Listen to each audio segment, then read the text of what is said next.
So, on behalf of MassEC and communities that may be considering running a Heat Smart or Solarize campaign in the future, I want to thank you for participating today in this interview.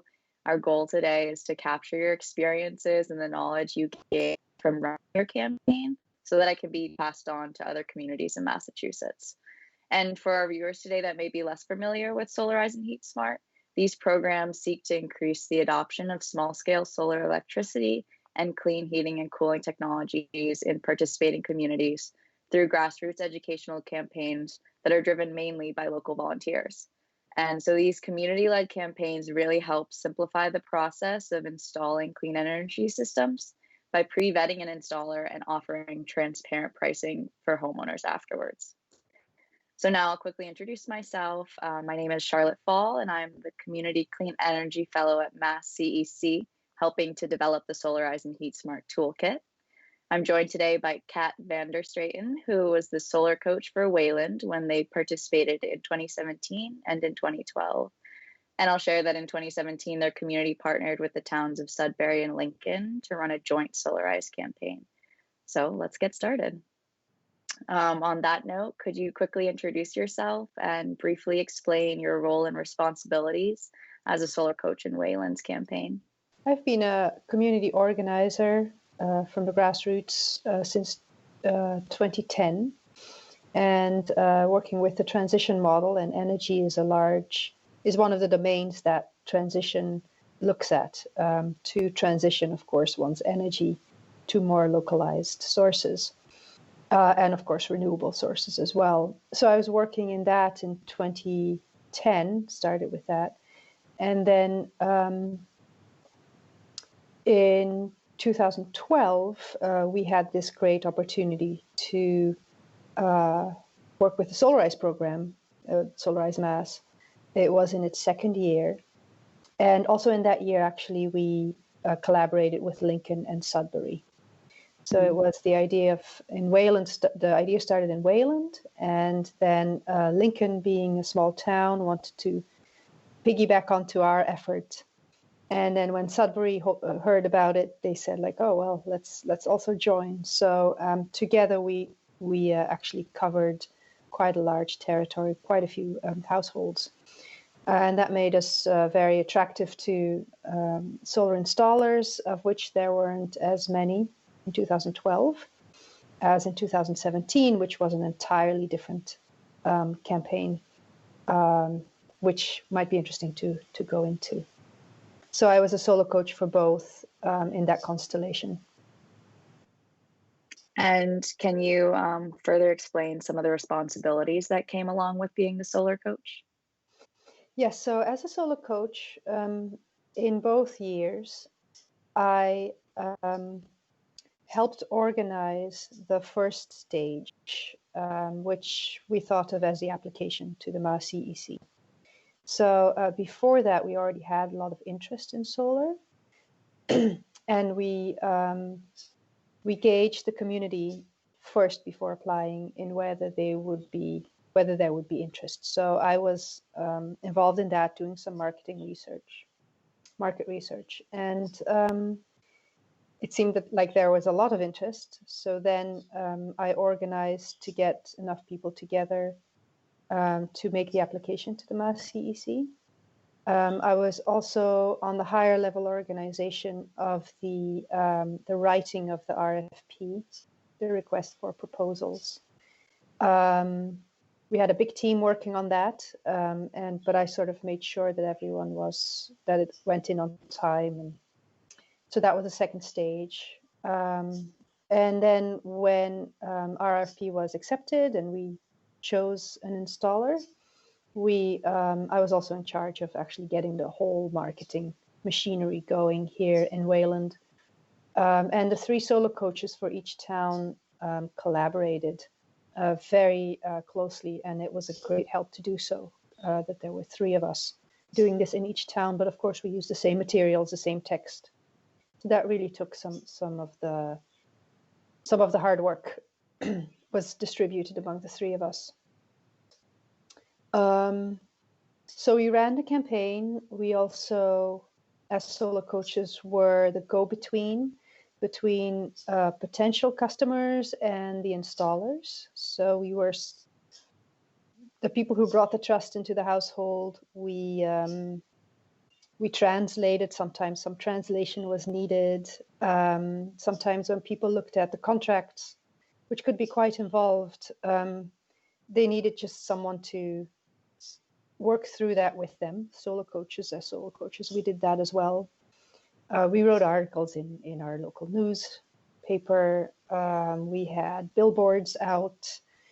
We basically worked very closely with the installers and the representative from the installer for our town to get the word out and to take questions, because a lot of the people in the town who had questions would rather ask the solar coaches whom they trusted.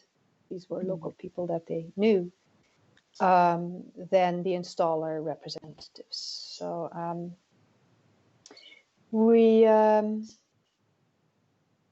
yeah, that's sort of, and then in the end, we called it as well as solar coaches. There is an expiration date on the campaign, and especially in the last 3 weeks, we really ramped up in each case the campaign to just capture those people who were thinking about it, but they were going to miss the boat, right? So and usually in those last weeks, that was very intense time for solar coaches, because we were talking to people every day, finding out what their hesitation was, making sure they knew the deadline was coming up, etc. And then there was some debriefing. That's also something that solar coaches do afterwards. Can you tell me a little bit about your community to help set the stage for how your team ran the campaign? And this could include general demographic, income level, size, location. Yes, so Wayland is a semi-rural, though more suburban town in the MetroWest of Boston. We're about 30 miles west of Boston. It's a smallish town with about, I believe I might get it wrong, 4,800 households, something like that. We do not have a large commercial base, which is probably important because you may want to attract businesses as well. And the median income here is around $120,000. So it's a pretty affluent town as well. It's a quiet town, but a lot of organizing is already going on here. So a lot of the people here have historically been very aware of conservation. It's a town with a lot of conservation land and a lot of conservation efforts. So those are people who are already thinking about nature and renewables, for instance, to help to conserve nature here. So that was great. That was a great start. And then since 2010, we also had already started a grassroots effort to talk about renewables, climate change, relocalization in the Transition Wayland group. And we also had, at the same time, a very strong energy committee, which comes out of the town itself. It's a municipal committee of volunteers. And both our Solarize campaigns were collaboration by the energy committee and Transition Wayland. So it was the right time to do this, and there was a lot of interest even before we applied in 2012 because of all this history in the town on these areas. And I have to say the collaboration between the grassroots, in this case Transition Wayland, and the energy committee, the town's energy committee, was crucial. And this happened both in Lincoln and in Sudbury as well. All three towns had strong grassroots group working on sustainability, renewables, however they call themselves, and their energy committees, which then created a very nice liaison to the town part of what is needed in the Solarize campaign. That's amazing. Sounds like great partnerships you guys utilized. Yes, super important. Can you tell me a little bit about your first 2012 Solarize campaign and how you promoted solar PV in that campaign? Yes. So in 2012, there was only a choice of solar PV. There was no other technology we could choose. So it was a solar PV campaign. It was in the second year of the program. So when we heard about this, we looked at the 2011 campaign and all the great learnings that came out of that one. And one of the learnings was that it takes time, and 6 months is great to get real pent-up demand, and it gives you, having that deadline gives you a great goal to work towards. But we realized that it would take a little longer to make people aware of this. And we also realized that the timing was important. And I believe in 2012, we started in February or something like that, which was great because we finished before summer struck. And in 2017, for instance, the summer fell in the middle of our campaign, which was a problem. Nothing much happens in summer. So before we even applied to the MassEEC, we just sent out an email. There wasn't much on Facebook or anything back then. It was plainly an email that we sent out to the email list of Transition Wayland. So Transition Wayland had already an email list of about 400 people. We sent an email to all those folks saying, spread the word. This is something we can do. This is what this program looks like and the benefit we could all have. And please fill out this survey. So we had a survey with just 4 questions. Are you interested in this? Would you want to help us, and leave us your email address? And within a week, we had something like 1,500 people responding, leaving their email addresses like, yes, we want this. So that was fantastic. Of course, that gave us a good indication that we would run a successful campaign. But it also gave us a long email list, a leads list to begin with. And it really showed the pent-up demand that there was in our town in 2012. And one of the questions I believe we asked was, what is your biggest obstacle? What is your largest question here?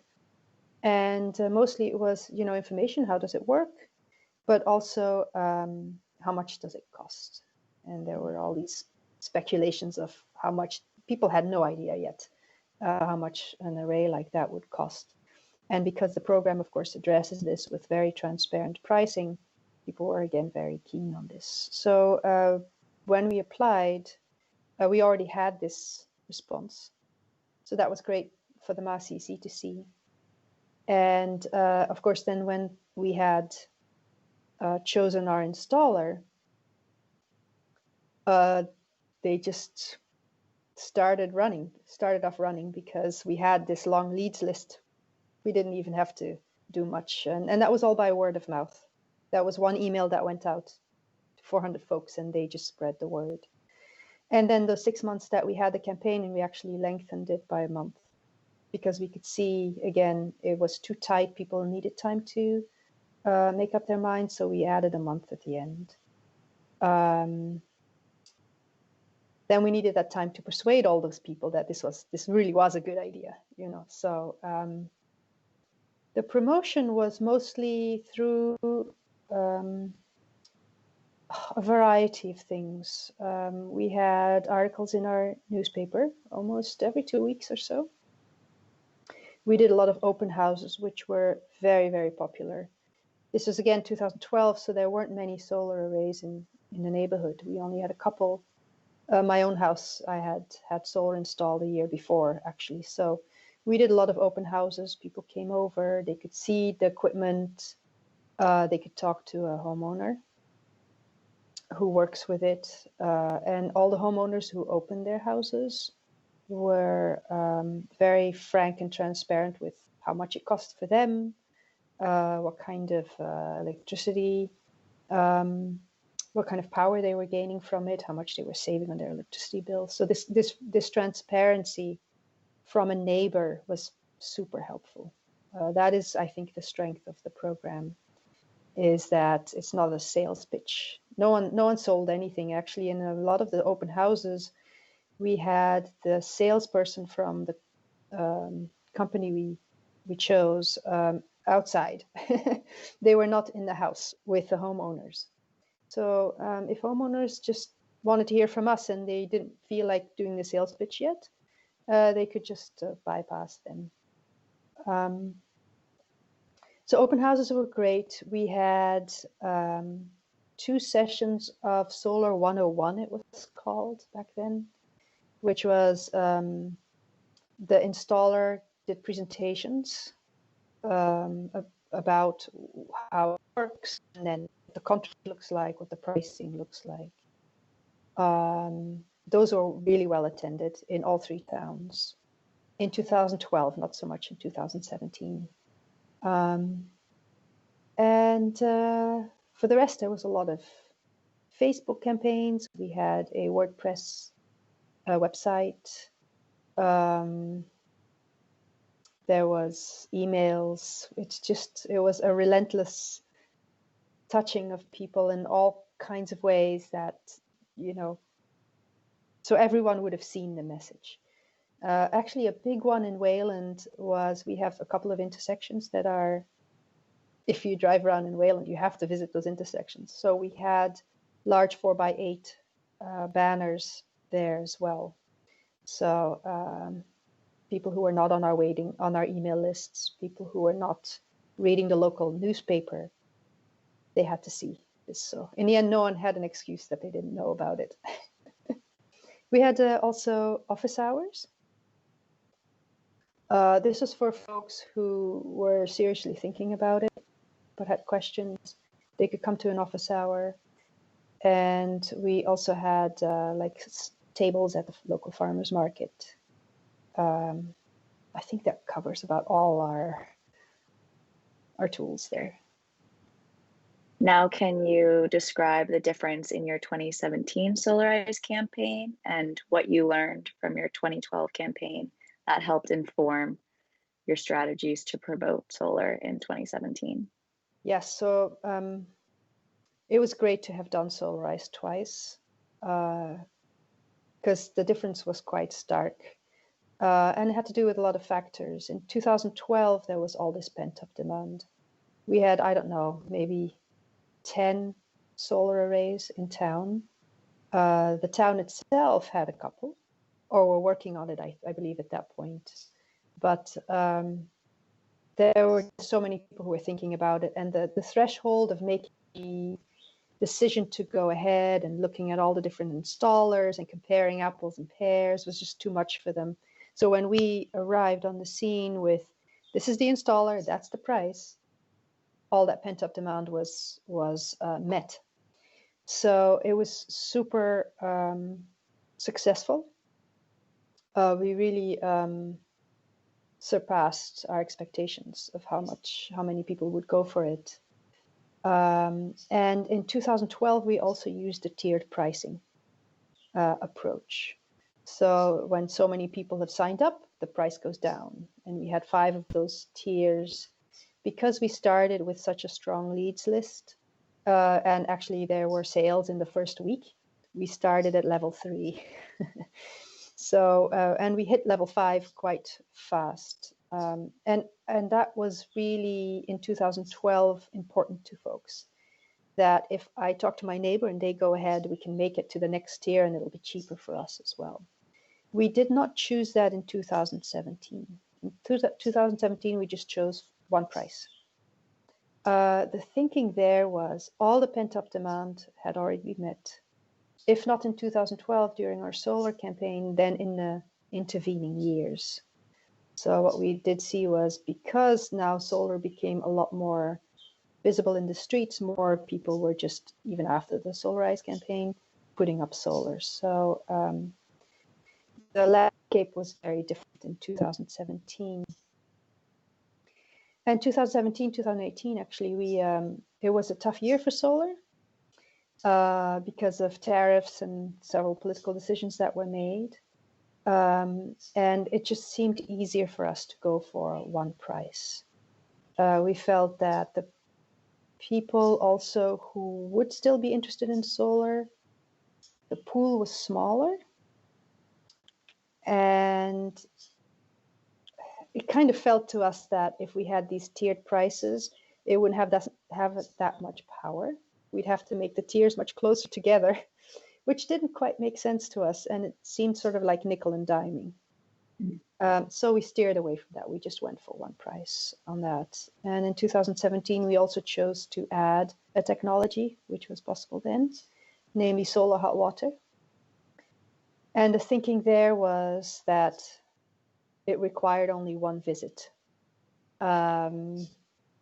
We found that these technologies paired pretty well, and it would require only one visit from an installer, from one of mainly the solar PV installer, because they could then also keep an eye out on the roof where they would put a solar hot water system as well. And the two installers that for each technology that we talked to collaborated on that as well. So again, another threshold for potential buyers is these long visits. People are walking around on my roof. And the installation as well. How long does that take? There's a lot of inconvenience there. And with these two solar technologies that go basically in the same place, it made it a little easier on the homeowners as well. The difference with 2012 and 2017 was it was just, in a nutshell, much harder in 2017 to convince folks, simply because they were not, we had to really convince people that this was a good thing, which we didn't have to do in 2012. They were already convinced. But for the rest of outreach and approach, we used the same things. All the same tools, all the same approaches. We did see that much less people showed up for all of them. If you were to name just two strategies for marketing and outreach, which would you choose that you saw being the most effective? The word of mouth for sure, but of course, one's town needs to be well networked for that to begin with. I don't think now in 2020 that's a difficult thing, especially with Facebook bulletin boards and other social media. In 2012, that was not the case, but we did have this strong word of mouth. Just an email, send out one email, and it just spread like wildfire. And the fact that it was spread by people to their neighbors and their friends, and it's not like some a postcard from a company that arrives in your mailbox, that made all the difference, and still makes all the difference, I believe.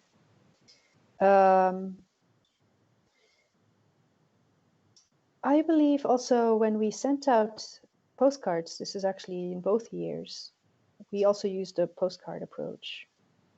In 2012, we learned an important lesson there. Astrum, which no longer exists, but which was our installer, they sent a postcard to people in Wayland talking about this program. And it was sort of their generic postcard. And they got almost no responses to this at all. It went straight into junk mail. So then we got together with their marketing person and said, why don't you put one of us on the postcard? Our faces are, So I climbed up on my roof and had them take a picture of myself next to the array. And a quote from myself. And again, people know me in town. And they had quite a few responses to that.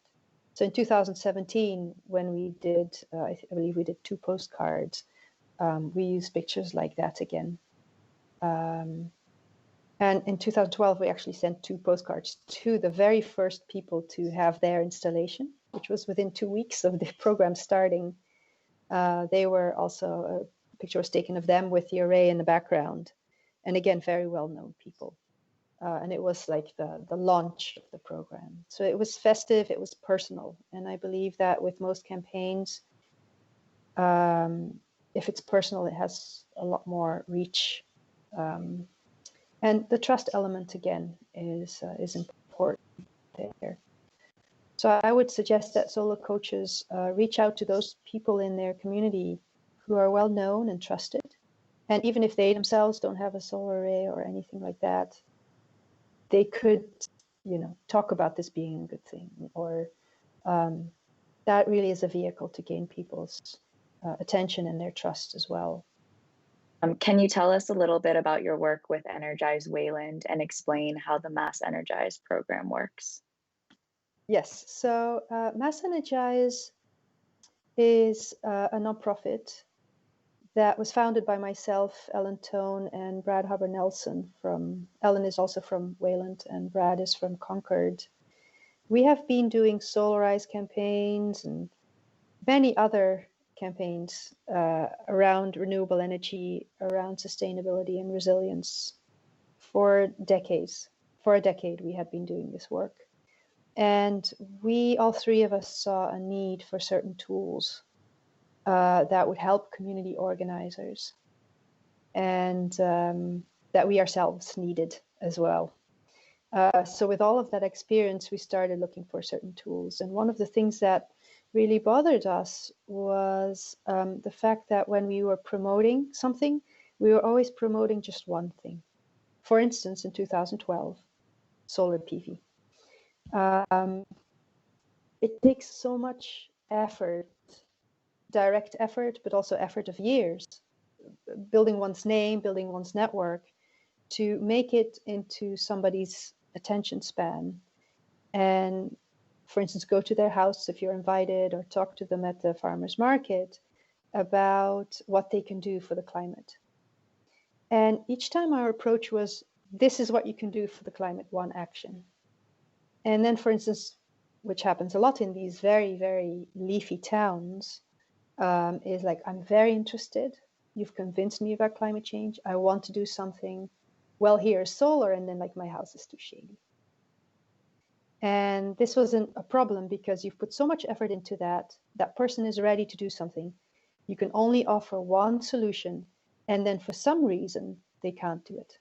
And it's entirely disempowering for both the community organizer, but also for the person you're talking to. Like, oh, can't do it, and you walk away. So this siloing of action by action by action was an issue. And we experimented with ways of putting several actions together. You can't do solar. Oh, maybe you can do solar hot water because that doesn't need as much sunlight. Or, okay, you can't do anything in the energy, in the domain of energy. For instance, you only just switched from oil to gas. It's not worth your while now to also instantly switch to electrifying your heating, for instance. You just invested in that big gas furnace. So maybe you can't do anything on the energy side, but you could compost your food scraps. There are a wide array of things one can do for climate change. So we experimented with putting all of these on one flyer, which you can only put so much information on one flyer. We try to talk at farmers market, for instance. We try to talk several actions, but there's only so many of you, so many people that you can talk to at one time. None of that was very efficient or very informative or touched really deeply. So we started looking for an online tool, because of course by now people are spending a lot more online, where we could push a lot of actions on one page. And we looked around and no one was really building this. So that's when the three of us decided to create this nonprofit MassEnergize, to build this tool called the MassEnergize platform, which every town or every community could adopt and customize for themselves. So if you go to our platforms right now, we're working with several communities, mostly grassroots groups, sustainability groups. When you hit their platforms, there's some core functionality and core structures the same, but they use all their own content, all their own images. So when they send someone there, the farmer's market, like, oh, go to our Energized platform, you will see all the things you can do in our town. They arrive, they feel at home, like they're in the right place, and then they click through to actions, and they can see everything they can do. So you may have met that person around the Solarize campaign, But if they can't do it, or even if they can do it, you just say, oh, and go and have a look there at that platform, what else you can do. So we concentrated on that tool, which is our most wanted tool. But we also get all these communities together. We have a great community of practice, a group that meets every month, and we exchange advice. And we offer other services as well, like playbooks for event organizing. All our communities get all those services as well. So it's been quite empowering for communities. It's a tool that's been in high demand. Do you think there may be an opportunity for communities looking to run a Solarize styled campaign on their own to contribute to MassEnergize's goals?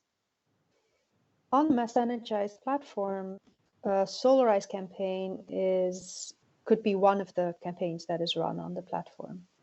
So oftentimes when we as organizers, as the community organizers, send our neighbors and our residents and our businesses to the platform, the occasion is oftentimes a singular campaign. So it could be a Solarize campaign that draws people's attention. And then when they come, then we send them to the platform where so much more is offered as well. What happens on the platform is that if people make a profile and they say, I've done this, they can choose the actions that they've already done, of which people will have done something already. It's very rewarding of them to go on the platform and see like, well, I'm working on my solar, but I'm already composting, or I already have energy efficient appliances. They can click, I've done this, and they get a carbon score that tells them how much carbon emissions they've saved. And their score also gets tallied in the community goal. So there's again, this is something that Solarize does, especially with its tiered pricing. The more people in our town sign up, the cheaper it becomes. MassEnergize uses the same in the platform. The more people sign up, the closer a community gets to its goal as well. So there's this great feeling of being counted, the fact that what you have done has impact, not just for your own household in terms of your emissions, but it also has impact on the town goal. All of us together are going to make this work. So in that sense, the platform can be a platform for several campaigns that you could be running, and they don't need to compete either. Usually in one's town, not everyone can do everything, but everyone can do something. And that is what the platform allows for. And the fact that you're counted is a good feeling, and something that people nowadays need to hear, that what they do really counts. And it also gives us data, of course.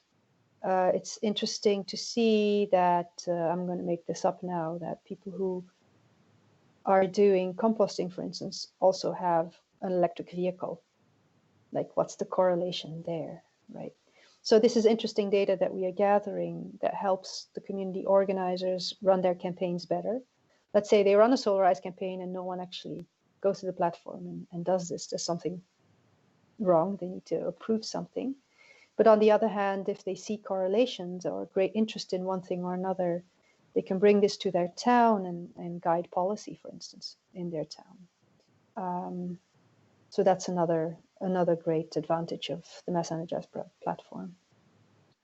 What tips do you have for communities looking to run a Solarize campaign on their own? And that means without the funding and direct support that you received while running your campaign from MassCEC. The MassCEC was very helpful, especially with regard to that second stage. So first stage is the application, but then there's the RFP, the request for proposals. The strength of a Solarize campaign is the fact that you choose one installer, and so your residents don't have to go shopping. And to go shopping for a thing that could cost you $20,000, $30,000 is high pressure. The fact that you have vetted this installer and that you have certain agreements with them is very, very helpful to anyone thinking about solar. So in order to vet the installers and to choose the right company for your town, it takes a lot of expertise. Most of our towns, and actually in Wayland, we had in each case a separate group of volunteers who, before the program, even worked on the vetting, on the RFP, the writing of the RFP, the looking at candidates, the interviewing of candidates, and the deciding who we would choose. So that was a separate pool of volunteers, and that was a good thing because it was a lot of work. And I could not have asked most of those people to then also help us with the promotion campaign. So if your town is strong and has that expertise, let's say in their energy committee, or other people who know about this technology and this industry and the commercial side of it as well, then I guess you could do it by yourself. You obviously do need to bring out the RFP probably from the town's perspective, so you have to have really good relationships with the town as well. If you have that, then I think you could pull that off. But I would say do not underestimate the importance of that decision and how much time goes into it. And this is where the MassEC was very helpful. We had that committee, but we also had the MassEC technical experts to help us out with this. So yeah, that was super important. The money, the funding did not so much matter for us, but this is again is Wayland. We had the privilege of having some volunteers who could do a lot of this work for free. And the installers that we chose were very willing to put up the money for, postcards, etc. I believe some of our towns actually never used the money that the MassEC brought to us. So that was not so much a consideration, but that guidance from the MassEC also after the RFP process, so the bi-weekly calls between the MassEC, the installer, and the grassroots groups were very important.